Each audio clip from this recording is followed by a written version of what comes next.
Би газрын айлмаа ингээд нэг игнээ тарьсан. Эндээс ихсүүлээд ингээд их ойрхон тарьсан. Нөгөө аюух нөгөө газрын айлм өрслөлдсөн. Тийм учраас ингээд их ойрхон ингээд тарьсан байгаа.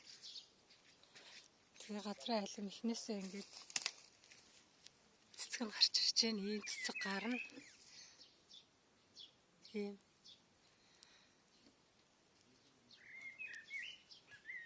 за ийм цэцэгнүүд гарна.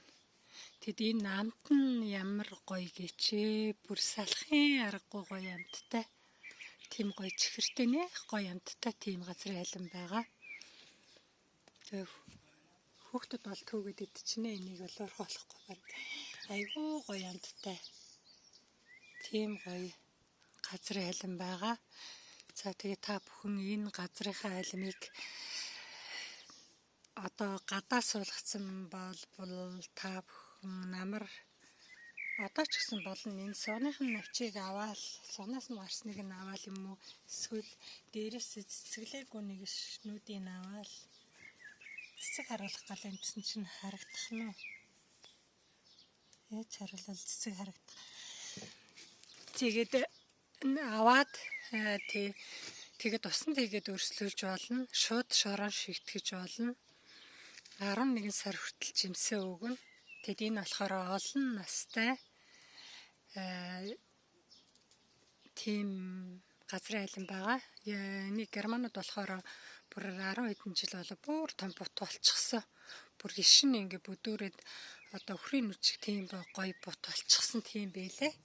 Тийм учраас та бүхэн энийг нутгшуулаарай. Эхний нэг 2 жил гэртээ оруулаад одоо намар та бүхэн гэртээ оруулъя гэж бодож байгаа бол одоо аваад энээсээ ингээд өрслүүлээд тэгээд өрслөөд гараад ирснийг шоронд суулгаад савнда байлгаж байгаа. Тэгээд намар гэртээ оруулаад 11-12 сар хүртэл жимсээ өгнө.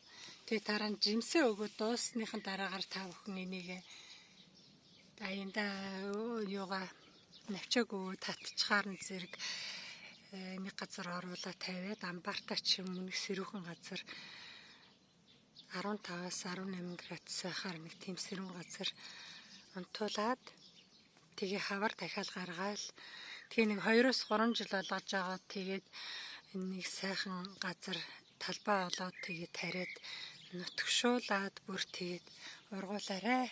Ингээ та бүхэндээ амжилт хүсье.